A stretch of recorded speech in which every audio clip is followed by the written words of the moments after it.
AVA, nous sommes toujours dans notre tournée de conscience, de conscientisation du peuple gabonais que nous avons initié il y a 3 mois.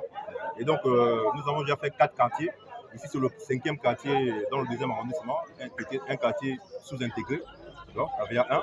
Et donc, nous continuons toujours à discuter avec la population, être proche des populations, les sensibiliser sur les différentes résolutions qui ont été prises lors du dialogue inclusif, que nous ne voyons pas inclusif, plutôt exclusif de notre part. Et des sanctions telles que la suppression la suspension des partis politiques.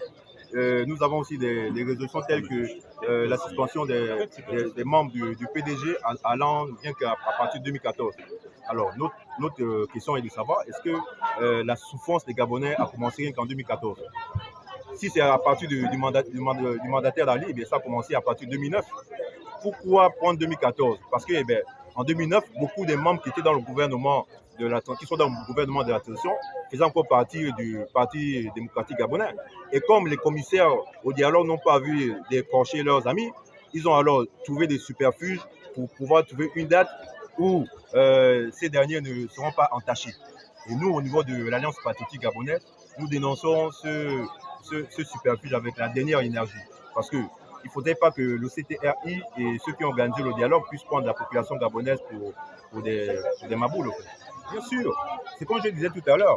Regardez la décision unique de remettre l'organisation des élections au ministère de l'Intérieur. C'était un recul démocratique parce que nos prédécesseurs qui sont battus pour pouvoir avoir un organe qui soit neutre, aujourd'hui, c'est jeté à la poubelle. Aujourd'hui, c'est le président Oligui qui est au pouvoir. C'est lui qui nomme le ministre de l'Intérieur. Pensez-vous que si ce dernier est candidat, il va déjuger le président qu'il a nommé? Mais non, ça s'est passé en 1993, où pendant qu'on faisait encore le décompte des voix de la province de l'Est hier, le ministre de l'Intérieur, à l'époque, M. Antoine de Padoue, paix à son âme, est venu prononcer la victoire du candidat Bongo Père. Vous voyez ces dérives. Et aujourd'hui, nous repartons dans ce même chemin. Et ce n'est pas possible pour un pays qui se veut démocratique. Et je pense que cette décision devait revenir normalement à la population. C'est le peuple qui devait décider si on garde le conseil gabonais des élections ou on supprime. Voilà. Bon, mais vous voyez, vous savez, il faut pas être bête pour savoir qu'il ne va pas se présenter. Parce que quelqu'un qui arrive, si c'était rien que pour la restauration des institutions, il n'aurait pas entremis des grands travaux comme vous le voyez. Vous ne pouvez pas être là juste pour la transition et puis remettre le pouvoir au peuple. Vous allez aller endetter le pays, vous allez pouvoir avoir des projets tels que la constitution de Libreville 2. C'est des signes avant-coureurs qui montrent bien qu'il va se présenter. Et l'attribution de l'organisation des élections au ministère de l'Intérieur. Pourquoi? Parce que le président de la transition sent que sa cote de propriété est en train de baisser.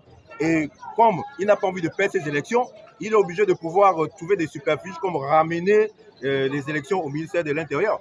Et vous l'avez vu même lors de sa dernière sortie. Les populations sont quittées depuis Libreville pour aller l'accueillir à Lambaréné.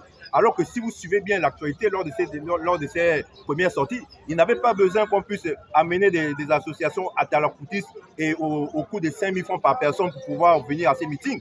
Mais aujourd'hui, il le fait pourquoi? Parce que la population gabonaise s'est rendue compte que ce monsieur n'est pas là pour les intérêts du peuple. Il est là pour l'intérêt de sa classe. Après cette sortie, descend dans l'intérieur. Et la prochaine sortie de l'Alliance patriotique gabonaise se fera à Mouila. Nous dirons à la population de Mouila que nous sommes en train d'arriver et que le Gabon, c'est pour les Gabonais. Donc, qu'il n'y ait pas de division entre les Gabonais nés du père et du mère étranger ou les Gabonais nés des pères et des mères gabonais. Nous sommes tous des Gabonais. Je vous remercie.